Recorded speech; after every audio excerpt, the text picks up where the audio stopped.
آن پرچم علینی ucatmışıq biz məktəbində izzət qazanmışıq biz. أعوذ بالله من الشيطان الرجيم بسم الله الرحمن الرحيم الحمد لله رب العالمين وصلى الله على سيدنا ونبينا محمد وآله الطاهرين اللهم صل على محمد وآل محمد وعجل فرجهم اللهم كل وليك الحجة ابن الحسن صلواتك عليه وعلى آبائه في هذه الساعة وفي كل ساعة وليا وحافظا وقائدا وناصرا ودليلا وعينا حتى تسكنه أرضك طوعا وتمتعه فيها طويلا اللهم صل على محمد وآل محمد وعجل فرجهم. Həmd olsun Allaha ki, Allahın lütfü ilə, inayəti ilə, havlu qüvvəsi ilə və Əhl-i Beyt əleyhissalamın və xüsusən də İmam-ı Zaman əleyhissalamın inayəti ilə kitabın birinci bölümünü qurtardı. Yəni Əl-Mucəz fi Elmül Usul hissəsini qurtardı. Bu gündən etibarən Allahın havlu qüvvəsi ilə başlayırıq ikinci hissəyə. İkinci hissənin adı Əl-Vəsid fi Elmül Usul. Birinci Mucəz idi, ikinci də Əl-Vəsid.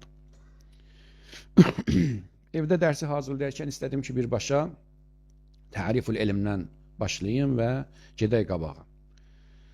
Sonra müqəddiməyə ünvanındakı şeyx iki dənə bəhs gətiribdi, Şeyx Sübhanallah hifz eləsin. Gördüm ki, çox maraqlı nöqtələr vardı.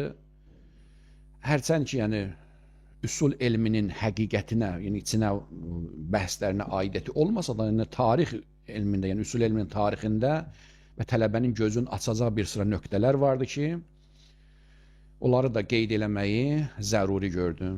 Yəni şeyx onları deyibdi. Eləyə bilərdim ki, məsələn bir 10-15 səhifə gedək qabaq birbaşa kitabın özündən oxuyaq. Amma gördüm ki, bir sıra maraqlı materiallar var, məlumatlar vardı ki, yeniyetmə tələbələr üçün dəyərli olar. Əgər mən üstündən keçsəm, mümkün də olar da onu faydasız bilərlər, oxumazlar və bir sıra məsələlər əldən çıxar. Ona görə eyb yoxdur, 3-4 dərs dayansaq da bu müqəddimələri oxuyaq ki, doğrudan da faydalı nöqtələr var. İlma ilə tarixi elmil usul. Buradan başlayırıq. Üsul elminin tarixinə bir işarə, bir baxış.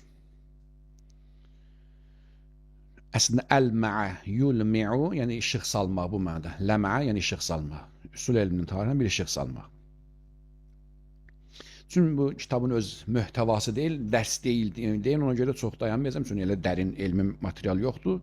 Üzündən oxuyub keçirəm və lazım olan yerdə qısa izah edəcəm. Əl-İslamu əqidətun və şəriyə. Buyur ki, İslam əqidə və şəriət. Yəni bir hissəmiz etiqaddır, bir hissə əməldir. Fəl-əqidə hiyəl iman billahi subhanahu və sifatuhu və təarruf alə əf'alihi. Əqidə Allaha etiqad, Allaha iman və onun sifətləri ilə tanış olmaqdır. Hətta nübüvvət, ədl, nübüvvət, imamət, məad, bunlar hamısı da Allahın sifətlərindən qaynaqlanır. Allahın sifətlərindən biri hadi adıdır. Hadi adıdır ki, hidayətçilərin göndərib. Allahın adlarından biri ədildir, adildir ki, məadı qoyub. Demək, onda imamət də, məad da, bunlar hamısı peyğəmbərliyi də, hamısı Allahın sifətlərinə qaydan bir əsaslardır. Gördük ki, Allahın sifətlərinə tanışılıq. Və şəriə hiyəl əhkam vəl qavanil kəfilə bi bəyani vazifətil fərd vəl müctəmə. Şəriət isə insanın və cəmiyyətin vəzifəsini təyin edən şeylərdir. Allah Teala ya fərd üçün ki, namaz qıl, oruç tut, yaxud da ki, məsələn deyək, cəmiyyətdə ona zülm eləmə, bunun haqqını yemənəm, neynəmə, ya fərdi məsələlərdir, ya da ki, ictimai məsələlərdir. Fi hüququl müxtəlifə təcməvəl ibadat vəl muamilat vəl iqaat və siyasat. Deyirində bu, ümumi şəkildə şəriət məsələləri bu 4 ünvanda cəmləşir. İbadət, yəni Allahla bəndə arasında olan bir şeylərdir. Muamilat, alıb verməklə, icarə vermək bu cür şeylərdir. İqaat, o şeydir ki, tərəflərdən birinin iradəsi ilə başlayır, məsələn, təlaq kimi, ya itq kimi. Və siyasat olur ki, məsələn, ölkələri birbirindən bağlayan siyasətlər, nə bu cür şeylər. Bunlar hamısı şəri məsələlərdir. فالمتكلم الإسلامي من تكفل ببيان العقيدة وبرهن على الإيمان بالله سبحانه ve sıfatı el-cemaliye vel-celaliye. Mütekellim o şəxsə deyirlər ki, İslam əqidəsin burhanlarla, dəlillərlə, əqli və möhkəm nəqli dəlillərlə sübut eləyir və onu ortaya qoyur. Allahın cəlal və cəmal sifətlərin sabit edir. Yəni kəlam alimi, əqidə alimi, əqaid alimi, usuliddin alimi. Nədu min əfalihi min lüzumil ba'sil ənbiya vəl əvsiya li hidayətin nas və həşrihim yevməl məad. Allahın cəlal və cəmal sifətlərinin təcəllisi hardadır? Peyğəmbərlər göndərib, imamlar göndərib, cənnət, cəhənnəm yaradıb, insanları hidayət eləyib, bu cür şeylərdən danışır. Bu mütəkəllimin işidir, kəlam alimin işidir. Deməli, onda kəlam aliminin vəzifəsi nədir? Əqidəmizi bəyan eləmək. Bəs müctehidin, fəqihin vəzifəsi nədir? Əməlimizi bəyan, namazı belə qıl, orucu elə tut, alveri belə elə, icarəni o cür elə, bu şeylərdən danışmaq. Kəma ennəl fəqih mən qamə bi bəyanil əhkam-ı şər'iyyə əl-kəfilə bi idarətil fərdi vəl-müctəmə. Fəqihin də vəzifəsi fərdin və müctəmənin boynuna düşən vəzifələri, şəri vəzifələri bəyan eləməkdir. Və tənvih bi vəzifətimi əmaməllah subhanahu və teala və vəzifəti kulli minhu bi nisbəti iləl-axir. Hər bir şəxsin Allah qabağında və bir-birinin qabağında olan vəzifələrin bəyan eləməkdir. Ay arvad, sənin vəzifən ər qarşısına filan şeydir. Ay ər, sənin arvad qabağında vəzifən filan şeydir. Ay insan, Allah qabağında vəzifən filan şeydir. Onlar kim təyin edir? Müştehid, fəqih. Yaxşı, ola bilər ki, bəzi insanlar, bəzi alimlər həm mütəkəllim olsun, həm fəqih olsun, deyir, bəli, olar, amma mümkündür az bir dəstə. Məsələn, Şeyx Sübhanə Allah ifsəsin özü kimi. Həm əqidəvi sahədə çoxlu kitablar yazır, həm də fiqh sahələrdə, həm də ikisini cəm eləyib. Amma əksərən müştehidlər adətən əqaid sahəsində çox da yazmırlar. Yəni, tək-tük müştehid taparsan ki, 5-10% ki, əqaiddə kitabları vardır. Adətən ilə birbaşa başlayır fiqh məsələlərdən, usul məsələlərdən. Ona görə ki, az bir dəstə müştehid olar ki, az bir dəstə alim olar ki, həm əqidəvi kitabları cəm eləsin, həm də fiqh kitabları. Hər iki sahənin alimi olsun. Yəni, qəsdim o deyil ki, onlar bilmirlər. Nə olsun, haşa, yəni, onlar hamısı alimdirlər və əqidəsində biliblər. Yəni, yazmaqdan, cəm eləməkdən, bəyan eləməkdən söhbət gedir ki, yəni, az bir dəstəsi hər iki sahədə qələmlərin işə salıblar. Bəydə ənəl ləfifə minəl uləma əxədu alə atikin bi kiltəl vəzifətəyn. Yəni, az bir dəstə alimlər hər iki vəzifəni öhdəsinə götürüb, həm mütəkəllim olublar, həm də ki, fəqih olublar. Məsələn, kim ki, Şeyx Müfid kimi. Əqaiddə də çoxlu kitablar yazır, fiqhdə də. Seyyid Mürtəza kimi, ya məsələn, Əllamə Hilli kimi, ya məsələn, son dövrdə Şeyx Sübhanın özü kimi. Bir dəstə alimlər olub ki, həm fəqih olublar, həm də mütəkəllim olublar. Fəhum fi məcalil əqidə əbtalul fikri və sənamuhum. Onlar əqidə sahəsində fikir, belə də əqidə sahəsində fikir formulaşdıran bu bətallərdən, qəhrəmanlardan və sənamuhu və o zirvədə gedənlərdən olublar. Və fi məcalil təşri əsatinul fiqhi və əlamuh. Fiqh sahəsində də fiqhin, şəriət məsələlərinin sütunlarından və bayraqdarlarından olurlar. Və ləhum riyasət tamə fi fəhmid dini alə müxtələfil əsədə və onların dinin müxtəlif sahələrində nəyi vardı? İhatəsi vardı və riyasəti vardı və rəhbərliyi vardı. Deməli, onda həyatımız iki hissədən ibarətdir. Bir hissəsi əqidə məsələlərdir, bir hissəsi əməldir. Əqidəm, yəni üsuliddin və furuiddin. İndi bu nə üçün müqəddimə qurdu? Bunun üçün müqəddimə qurdu. Bu furuiddin hissəsi ki vardı, yəni əqidə məsələlərindən yerdə qalan şəriət məsələləri, bu şəriət məsələlərin ortaya qoymaq üçün, yəni Quran və hədislərdən çıxardıb ortaya qoyub, risalə yazıb cəmaata təqdim eləmək üçün bir qayda qanunlara ehtiyac var. Həmən qayda qanunlar üsul elmidir. Üsul elmi köməkçi olur fəqihə ki, o şəriət məsələlərin Qurandan və hədisdən və digər əqli və nəqli dəlillərdən çıxardıb insanlara təqdim eləsin. Köməkçi rolü oynayan elm hansıdır? Üsul elmi. Əgər üsul elmi fəqihin əlində olmasa, onda hökmləri çıxarda bilməyəcək. Bir hədis belədir, bir hədisdən mən neyniyim? Üsul elmdə ki, bu hədisləri necə cəm elə? Quran ayəsinin zahirində filan şey gəlirdi, əqli dəlil filan şeydir. Hansını qabağa salasan? O üsul elmi öyrədir ki, hansı qabağa düşməlidir. Deməli, onda bir köməkçiyə ehtiyacı var. Fəqihin şər'i məsələləri özü üçün və cəmaat üçün çıxartmaq üçün ki, Qurandan və hədisdən istinbat eləyəcək bir elmə ehtiyacı var. Həmən elm üsul elmidir. Buyurur ki, innə ilmə usulül fiqh yu'arrifu lana, daha doğrusu yu'arrafu lana, üsul elmi bizim üçün bu cür tərif olunur. Ya daha doğrusu yox. İnnə ilmə usulil fiqh, usul fiqh elmi yu'arrifu lana bizim üçün tanıtdırır, tərif edir nəyi? Əl-qəvaidəl müməhhədətə listinbatil əhkami şər'iyyə. Şər'i hökmləri istinbat etmək üçün hazırlanmış qaydaları, yəni hazırlayıcı qaydaları bizim üçün öyrədir, bizə öyrədir.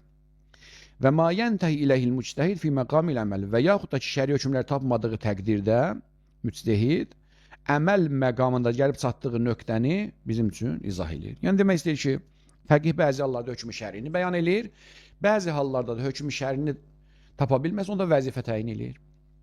Bir dəfə Qurandan, hədisdən hökm şərini istifadə edir. Bir dəfə də məsələn bəraət qaydası ilə ya üsul qaydası ilə vəzifə təyin edir ki, filan şey halaldır, haramdır, nəcisdir, pakdır, bu cür şeylər. Və qəd summiyə bihadəl ism lisilətihil vəsiqə bi ilmil fiqh. Niyə görə üsulul fiqh deyiblər? Çünki fiqh elminə çox yaxındır, ayrılmaz, qırılmaz bir bağlılığı vardır, onun bünövrəsidir. Fəhvə əsasu zalikəl ilm və ruknuhu. Çünki həmən o qaydalar fiqh elminin nə idi? Əsasıdır və onun dirəyidir, sütunudur. Və imadul ictihadı və sənadu.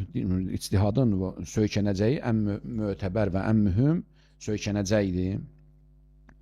Yaxşı, ictihad nədir? Əl-ictihad ibarətun ən bəzlil vus'a fi istinbatil əhkam-ı şəriyyə. İctihad və müctehidlik şəri hökmləri istinbat eləmək üçün müctehidin qüvvəsini, öz qüvvəsini səfərbər etməsidir. Müctehid elə birbaşa hökmü yazmayıblar ki. Mümkündür, Seyyid Xoy rəhmətli deyərmiş ki, bəzən olurdu, bir gecəni səhərə qədər əlləşirdim bir dənə məsələnin hökmünü bilmək üçün. Axşam namazdan sübh azanına qədər bir məsələnin hökmünü araşdırırdım ki, filan şey halaldır ya haramdır ya filan şey məsələn pakdır ya mundardır. Minlərlə sual gələcək. Onların bəziləri nəss olaraq hədisdə gəlib. Xüsusən də nə qədər uzaqlaşırıq, əsrin nəsdən bir o qədər yeni məsələlər çıxır ki, nə Quranda var, nə hədisdə var olar. Gündə bir təzə şey çıxır. Hardan tapacaq onu? Bu qaydalar olsun əlində ki, o qaydalardan istinbat eləyə bilsin. Bəzlul vus'u, yəni bütün səyin səfərbər eləyir. Bəzl eləyir nədə? Fi istinbat ilə əhkam-ı şəriyyə, hökm-ü şərini istinbat eləməkdə. Əvvəl vəzaifil əməliyyə min məsadirihə, məsələrindən və əməli vəzifələri ortaya qoymaq. Və huvə rəmzu xuludi din və həyatuh. Bu ictihad dinin həyatının və qalıcılığının, həmişə yaşarlığının rəmzidir. Əgər ictihad olmasaydı, din köhnələrdi. Və cə'luhu qazzan tariyyən və onu diri saxlayır. Əgər müştehidlərin bir-birindən ixtilafı olmasaydı, elə o vaxt məsələn deyək, Şeyh Kuleyn nə yazsaydın qəbul etsin, onda itərdi, batardı, hamısı elə rükut halını alardı, sükun halını alardı ki, heç nə dəyişməzdi. Amma görür ki, bir müştehid bir söz deyir, o birisi onun qabağında başqa bir şey deyir, üçüncü heç birisinin qəbul etmir, yeni nəzərlə çıxır, get-gedə elm inkişaf edir, təzələnir, yenilənir. Qazzan tariyyən, yəni təzə və tər. Məsunən ənil indiras, köhnəlmədən qoruyurlar, əbrəl qurun və muğniyən əl-musliminə ənil tətaful əla məvaidil əcanib.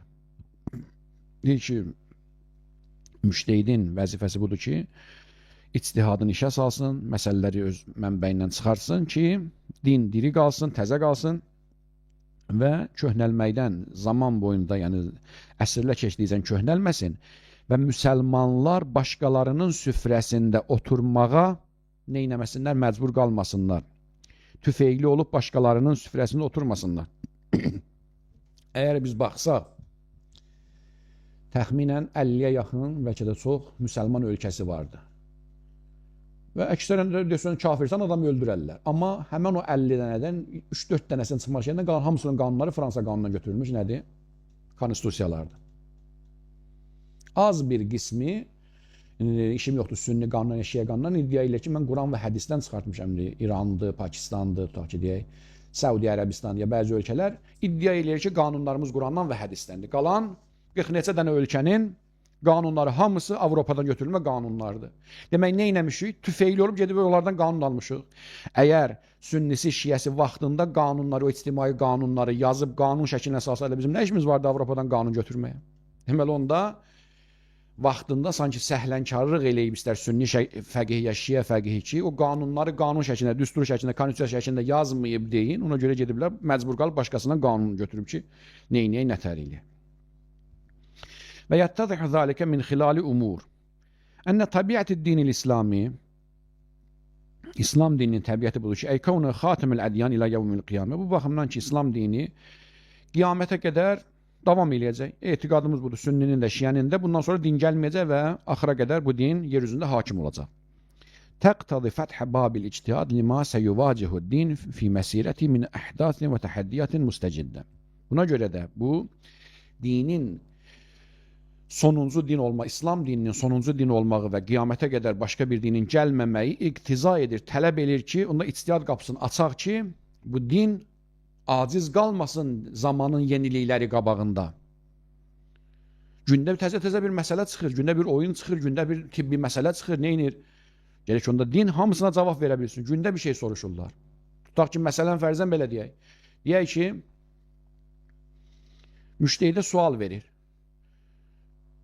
3 dənə heyvanı nütfəsini məsələn bir-birinə qatıb yeni bir heyvan düzəltdilər.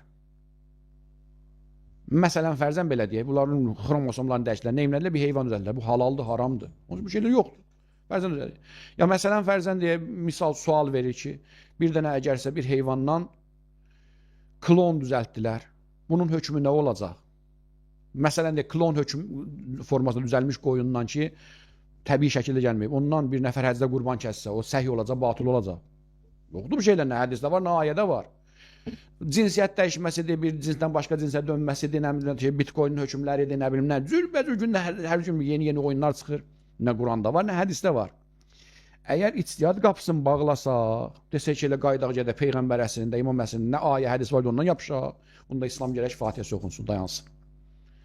Yox, əgər etiqadımız varsa ki, bu din davam eləməlidir və qiyamətə qədər heç bir şəxsin əl-İslam ya'lu və la yu'la ilə hər yerdə ucalır, heç kəsin qabağında aşağı gələ bilməz. Gərək onda içtihad qapısı açıq qalsın ki, müştehidlər, fəqihlər ayə və hədislərdən çıxartdıqlarının və ağıllarının belə kəsdiyi qanunları tətbiq eləsinlər, təbii ki, öz qayda qanun çərçivəsində və yeni məsələlərə cavab verə bilsinlər. Allah Cəllə, ləm yəkun ləhə məthilun və nədirun fi əsrin nəs. Hansı ki, bu təzə şeylərin nəs əsrində misdaqları, ya onun misalları yox idi. O dövrdə 1400 il bundan qabaq, ya 1300 il, 1200 il bundan qabaq bu şeylər yox idi çoxu. Fəla məhis ən mualəcətiha imma min xilali bəzlil cühud əl-kafiyə fi fəhmil kitab və sünnə və qeyrihima. Gerək onda neynəyək?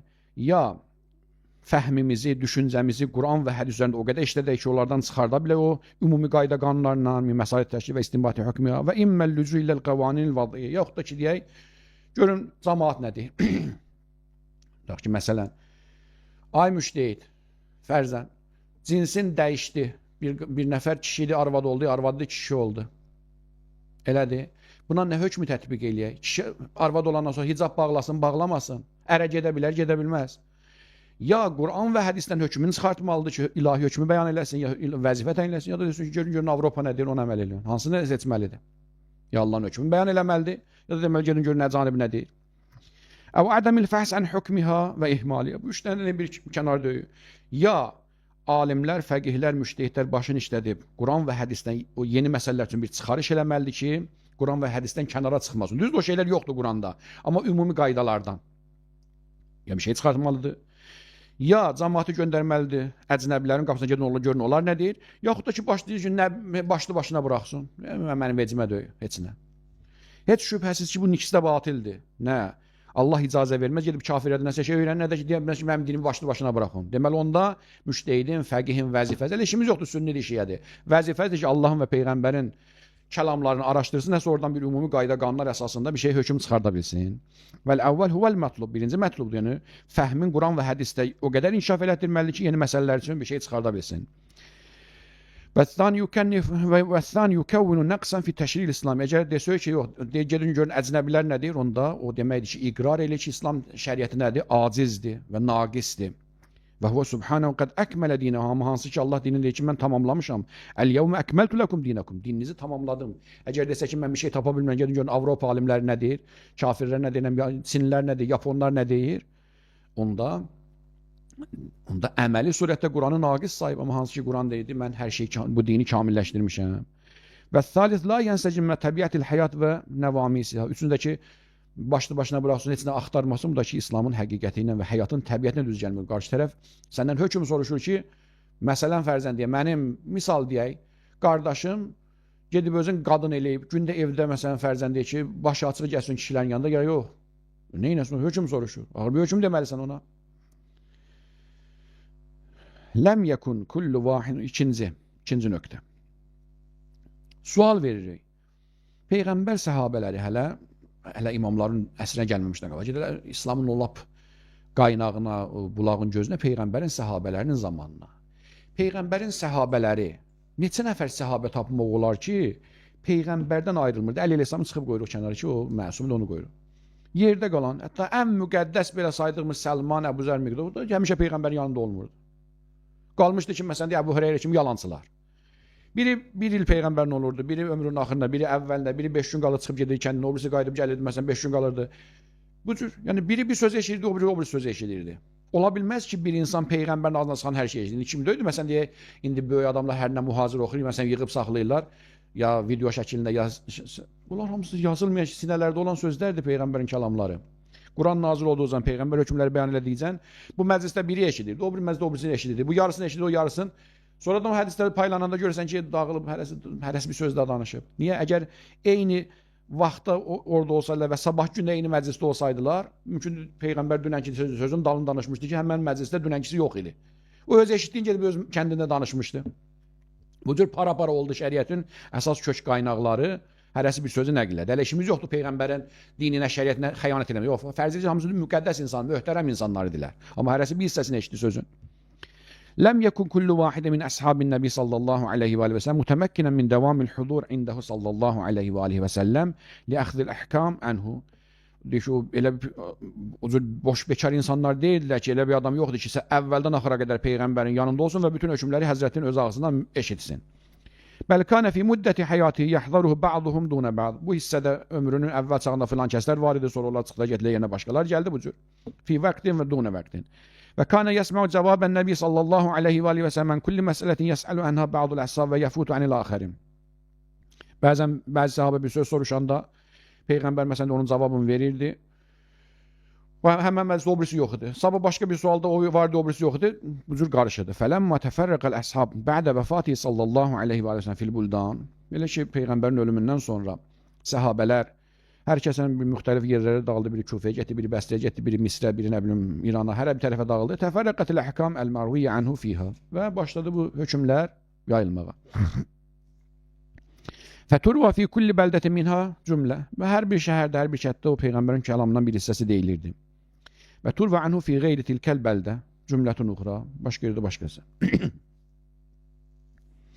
Haythu innehu qad hazara el-mədəni minəl əhkam ma ləm yahdurhul misri.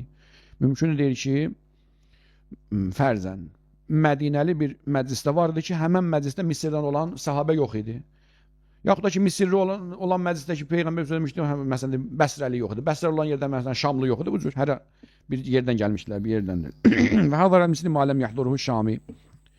Deyir ki, bir məclisdə məsələn Misirli olan vardı ki, Misrə gedən adam vardı, Şamlı yox idi, orada Şama gedən yox idi. Və hadara Şami maləm yahduruhu Bəsri və hadara Bəsri maləm yahduruhu Kufi bu cür. Və kana kullun minhum hər birdə nə edirdilər? Yectəhid fi ma lem yahdurhu min el-ahkam. Ondan sonra getdiyi məmləkətlərdə əgər bir şey soruşanda artıq peyğəmbərdən əgər əllərində bir şey yox idisə məcbur qaldı nə etsin? Tutaq ki, məsələn, deyək ki, Salman Rıdvanullahi aleyh. Əgər Salman da məsələn deyir digər səhabələr kimi olsaydı, Salman fövqəladə bir səviyyəsi vardı. Onda şimdi adi səhabələr kimi olsaydı. İranlar gəldi ki, ya Salman, sən ki məsələn 5-6 il peyğəmbərlə bir yerdə olubsan, filan şeyin hökmü nə idi? Nə ki eşitmişdi deyəcəkdi, eşitmədi məcbur qalacaqdı, eşitdiyi sözlərdən çıxartdığı nəticəni deyəcəkdi. Çünki hər şey peyğəmbər deməmişdi ki. O farslara o cür getdi çatdı. Nə bilim deyə Afrikadan gələnlərini yəqin ki Bilal danışacaqdı, onlara bir cür hökm deyəcəkdi. Nə bilim deyə Suheyb Rumi, Romalılardan gələnlər Suheyb bir cür cavab verəcəkdi. Hərəsi bir eşitdiyindən bir şey çıxarıb deyəcəkdi. İnne sahabi qad yesma minen nebi fi vaqiatin hukmen ve yesma'il axar fi misliha xilafehu. Mümkündür bir səhabə bir vaqiədə peyğəmbərin ağzından bir söz eşidir. Eyni həmən oxşar bir vaqiədə başqa bir sahabə başqa bir şey eşitmişdir. Hərəsi getdi öz kəndinə, şəhərinə, yaşadığı məntəqəsində xəbər verdi. Və təkunu hunaka xüsusiyyə fi ihdahuma iqtada təğayyürəl hukmeyn ğafilə ahaduhuma minəl xüsusiyyə. Mümkün deyil ki, həmən o bir-birinə oxşayan məsələlərdə bir özəlliyi vardı ki, peyğəmbər həmən özəlliyə görə bir hökm çıxartmışdı. Başqasına həmən özəlliyi yox idi. Tutaq ki, məsələn fərzən belə deyək ki, bir nəfər buğda satmışdı o birisinə, müqabilində arpa almışdı artıqlaması ilə. Elə, deyək ki, peyğəmbər bunun barəsində dedi ki, bu ribadır. Buğda ilə arpa eyni cinsdən sayılır, birinin artıqla satmaq olmaz. Elə, indi başqa birine soruşanda ki, ya Resulullah, başqa məsələn qəziyyədə Peyğəmbər də ki, məsələn, buğdanı arpaya təfazülən satdı, fərqli satdı, amma böğründə məsələn bilən də məsələn deyək ki, filan şey verdi, birdən paltar verdi. Peyğəmbər dedi ki, hə. Çünki bir özəlliyi vardı, paltar qalacaq o artığın müqabilində, ona görə alver səhiy olacaq. Sözün yarısını eşitdi, yarısını eşitmədi, dedi ki, hə, məsələn, bir dedi ki, olar, bir dedi olmaz. Çünki ortada bir şərt vardı ki, o şərti eşitmədi, diqqət eləmədi o məsələyə. Hərəsi bir cür eşitdi sözü, getdi başqa cür xəbər verdi. Hunaka xüsusiyə fi əhədihimə iqtəzət təğayrül hükmeyn. Qəfilə əhədhum anil xüsusiyə əv iltəfətə iləyhə və qəfilə ən nəqliha mə'l hədis. Yaxud da ki, qafil idi, iltifat eləməmişdi. Fəhəsələt təarud fil hadisi zahirən. Zahirən hədislərdə bir taarruz yarandı. Və la tənafiyə vaqiən. Əslində isə vaqiədə tənafi yoxdur. Bunlar qarışdılar. Və min hadəl əsbab və əz'afi əmsaliha, bu səbəblərdən və bunun kimi çoxlu səbəblərdən ihtaca həttə səhabəllezine fazu bi şərəfil hudur fi ma'rifətil əhkam iləl ictihad və nəzər fil hədis. Buna görə də hətta səhabələr ki, Peyğəmbərin məhzərində olmaq şərəfinə nail olur. Onların da ehtiyacı vardı ki, hədislər bir də təzədən qayıtsın, hədisdən nəsə bir şey çıxartsın, sırf hədisin özündən hər şey oxumaq olmaz. Yəni onun arxa planını da görəsən, oradan başqa şeylər də çıxarda biləsən. Və zammə ba'dahu ilə ba'd, bir hədisi başqa hədisə qoşub yeni bir hökm çıxartmağa məcbur qalır. Və iltifat iləl qərain, və qərinələri neynəsin? Cəm eləsin. Halə fəqəd yəkunu lil kəlami zahirun və muradun nəbi xilafu. Mümkündür Peyğəmbərin batini, həqiqi muradı başqa şeydir, sözün zahiri başqa şeydir. Məsələn deyək, bütün müsəlman hamısı deyir. Peyğəmbər buyurubdur ki, cənnət anaların ayağı altındadır. Əl-cənnət təhtə əqdamil ümməhad. Əl-cənnət təhtə əqdamil ümməhad. Böyüdən kiçiyə bütün müsəlmanlar Peyğəmbərin bu hədisini əzbərləyibdir. Amma bunun həqiqi mənasını təsəvvür eləmək olar. Yəni anamın ayağının altını qassam oradan cənnət çıxar. Təbii ki, hər ayağının altında ya ayaqqabıdır, ya torpaqdır, ya nədirsə. Demək onda Peyğəmbərin muradı başqa bir şeydir. Sözün zahiri bir şeydir, batinin mənası başqa bir şeydir. Yaxşı, onda nədir indi?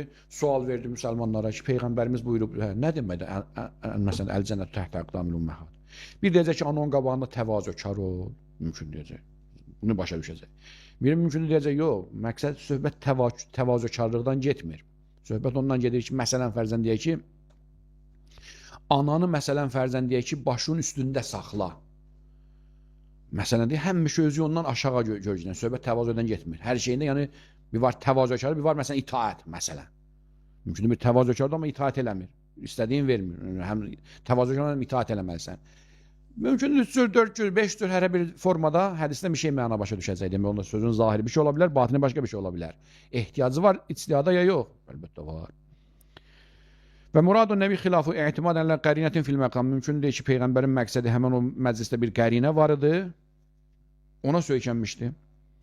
Vəl hədis nuqilə vəl qərinə ləm tunqəl. Hədisi nəql edirlər, qərinəsi nəql eləməyirlər.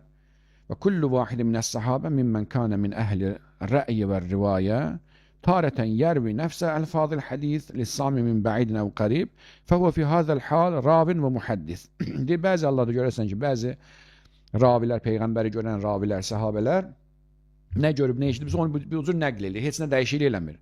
Bunlar ravidirlər, muhaddisdirlər. Və tarətən yəzkurul hükmilləzi istifadə minər rivayə. Əvil rivayət bihəsəbi nəzari və ictihadi fəhvə fi hazəl hal muftin və sahibu rəy. Bəzilər də hədisin özünü nəql eləmir, hədisdən çıxartdığı mənanı neynir? Cəmaata deyir. Bu artıq müştehiddir, rəy sahibidir. Mümkündür biri. Ta ki, məsələn fərzən belə deyək. Deyək, Zürarə, Muhammed ibn Muslim, ya məsələn deyək, Əban ibn Təğlib, bunlar həm ravi idilər, həm də ki, fəqih idilər. Yəni, bəzi hallarda hədisin nəssin deyirdilər, bəzi hallarda da öz hökm deyir. Məsələn, Yunus ibn Əbdürrəhman. Məsələn, Yunus ibn Əbdürrəhman xüsusən barəsində bu şey var ki, Yunus ibn Əbdürrəhman deyir, biz bilmirik ki, o hədisin mənasını deyib, ya öz müştehid kimi nəzərini deyib, çıxartdığı nəzəri deyib. Ona görə daima müştehidlərdə bu problem yaranır ki, Yunusun sözlərində bəzən avara qalırlar ki, bu Yunusun sözüdür, ya məsələn İmam Rıza Aleyhisselamın sözüdür. Çünki özü fəqih idi, müştehid idi. Bəzi hallarda rivayət nəql edirdi, bəzən öz nəzərin, rivayətdən çıxartdığı nəzərin deyirdi, qalırdı. Məsələn, müştehid mümkün avara qalır ki. Demək, onda ravilər də hamısı eyni formada olmayıblar. Bəziləri ancaq mühəddis olublar, nə eşidib onu nəql edib, bəziləri isə fəqih olublar, eyni zamanda nəzərlərini də bəyan ediblər. Hədisi qoyub kənara, məsələn, hədisdən çıxartdığı mənanı ifadə edib. Üçüncü, və hunakə vəchun salis. Və huvə ənə sahibə şəriyə ma'uniyə bit-təfasil vəl-cüziyyət li'ədəmi sunuhil furəs bəyanıha. أن صاحب الشريعة ما عني بالتفاصيل والجزئيات لعدم سنوح الفرص ببيانها. Deyir ki, şəriətin sahibinə Peyğəmbər sallallahu aleyhi və aleyhi və səlləm yəni mükəlləf olmadı ki, bütün təfsilatları cəmaata bəyan etsin. Çünki ona o vaxtı yoxdur, o şəraiti yoxdur. Bu müharibədən o müharibə, oradan ora şərait yoxdur. Əv təəzzərə bəyan hükmü mövduatin ləm yekun ləhə nazirun fi həyatın. Və yaxud da ki, Peyğəmbər zamanında olmayan şeylərin hökmü necə desin ki, insanların qabağına çıxmayıblar o məsələlər. Bəl kanə təsəvvürühə li ədəm vücudiha. Bəlkə elə bilirdilər ki, bu şey yoxdur. Əmrən səbən ələl muxatabin. Əgər desəydi, üçün təsəvvür eləyə bilməyəcəklər. İndi məsələn deyək, o dövrdə Peyğəmbər internetdən istifadə etməkdən danışdı. Onun da başladı, internet nədir, onun istifadəsi nədir? Yoxdur o şey, danışsın onun üçün. Deməli, onda bəzi şeylər vardı, Peyğəmbərin ömrü imkan vermədi ya məsələn deyə həmən o şeylərdə şərait olmadı. Bəziləri də o şeylərin mövzusu yoxdur ondan Peyğəmbər danışsın. Fəla məhsə li sahibi şəriən ilqa usulun kulliyə zat maddə həyaviyyə qabilə listinbat ilə əhkam vifqən li zurufil vəl əzminə. Ona görə də şəriət sahibinin Peyğəmbər və imamın vəzifəsidir ki, onda cüz'i məsələlərdən əlavə ümumi külli qaydalar da öyrətməli idi ki, sabah o külli qaydaların əsasında, ümumi qaydalar əsasında neynəsin? Yəni bəzi hallarda o cinlərin məsələ var, deyir ki, mənə balıq vermə, balıq tutmağı öyrət. Yəni Peyğəmbərin və imamın iki vəzifəsi var. Bəzi hallarda balığı verirdi, yəni şəri hökmü verirdi. Bəzi hallarda vəzifəsi idi ki, hökmü necə çıxartmağın yollarını öyrətsin ki, necə hökm çıxarda bilərsiniz ayə və hədisdən. Demək onda, necə ki İmam Sadiq əleyhissalam buyurur ki, İnnə əleyna əl-usul və əleykum ən tətəfərrəu. Səhv eləmirəmsə bu cür olmalıdır. Bizim boyumuza düşən budur ki, ümumi qaydaları deyək, sizin vəzifəniz ondan fər'lər, cüziyyatını çıxartmaqdır. Təbii ki, hər adam yoxdur, o bacaran insanlar üçün. Deməli, onda şəriət sahibi nə etməli idi? İnsanların gələcək zamanda nəzərə alaraq onlara ümumi qaydaları da verməli idi.